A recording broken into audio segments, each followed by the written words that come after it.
আসসালামু আলাইকুম ফ্রেন্ডস। তো আপনারা সবাই কেমন আছেন?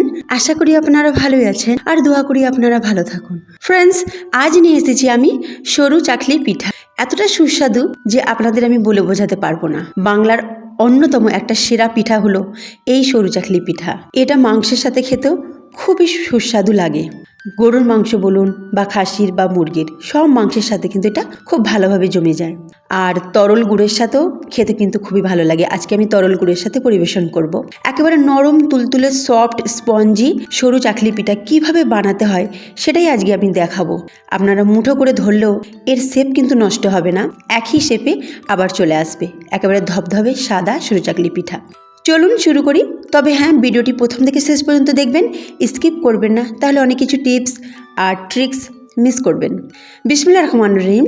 আমি এখানে 2 কাপ চাল নিয়েছি। সারা রাত ভিজিয়ে রেখেছিলাম, মানে প্রায় 5 থেকে 6 ঘন্টা ভিজিয়ে রেখেছিলাম। চাল একেবারে ফুলে ডবল হয়ে গেছে আর ধবধবে সাদা হয়ে গেছে।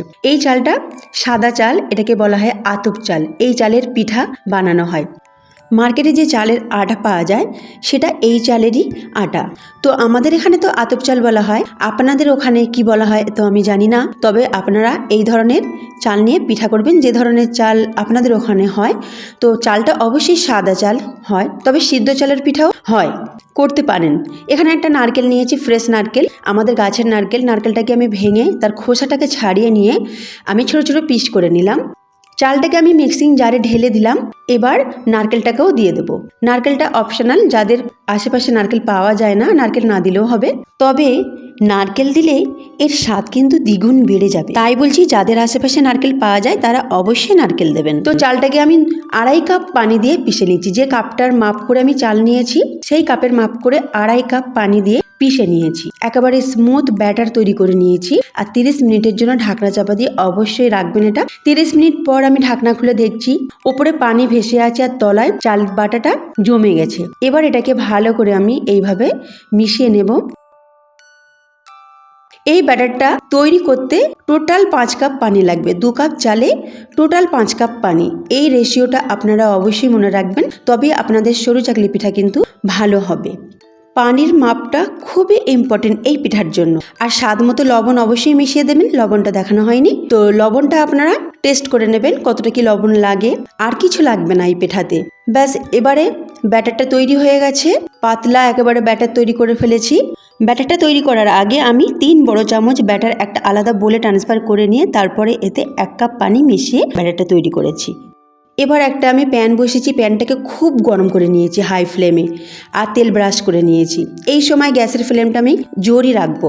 এবার যখনই ব্যাটারটা দেবো তখনই এইভাবে ব্যাটারটাকে ওপর নিচে করে গুলিয়ে নেব।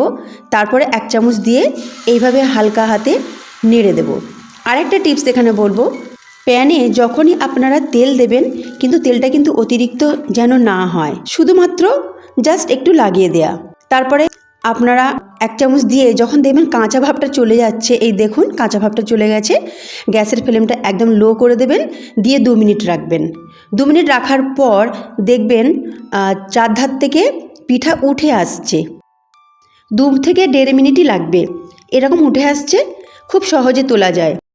আর এইভাবে তুলে নেবেন। আর এরকম যদি ফুটো ফুটো কোনো পাত্র থাকে তার উপরে রাখবেন, যাতে বাষ্পটা বেরিয়ে যাবে। সঙ্গে সঙ্গে আপনারা ভাঁজ করবেন না, ভাঁজ করলে কি হবে, পিঠা জড়িয়ে যাবে, তাহলে আর তাকে খোলা যাবে না ভালো করে। প্রথমে ঠান্ডা হতে দেবেন, তারপরে ভাঁজ করবেন।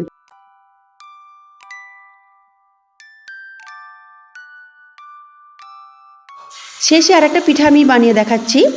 এইভাবে ঘোরাবেন, আর যেখানটা একটু ফুটো ফুটো রয়ে গেছে সেখানটা একটু একটু করে দিয়ে দেবেন। জোর আছে একেবারে কাঁচা ভাবটা যখন চলে যাবে গ্যাসের ফ্লেমটা লো করে দেবেন। তারপর 1.5 থেকে 2 মিনিট পর তুলে নেবেন। সাইডে যখন উঠে উঠে আসবে তুলে নেবেন। দেখুন আমি এরকম জায়গায় রেখে ঠান্ডা করে তারপরে ভাঁজ করে রেখেছি।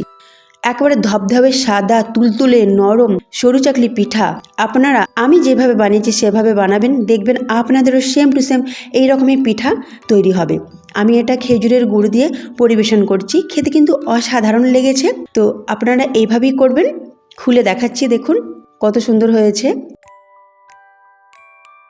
আর মুঠো করছি, আমি এটাকে 3 থেকে 4 বার মুঠো করে আপনাদেরকে দেখাচ্ছি, তারপরেও এর শেপ কিন্তু নষ্ট হচ্ছে না।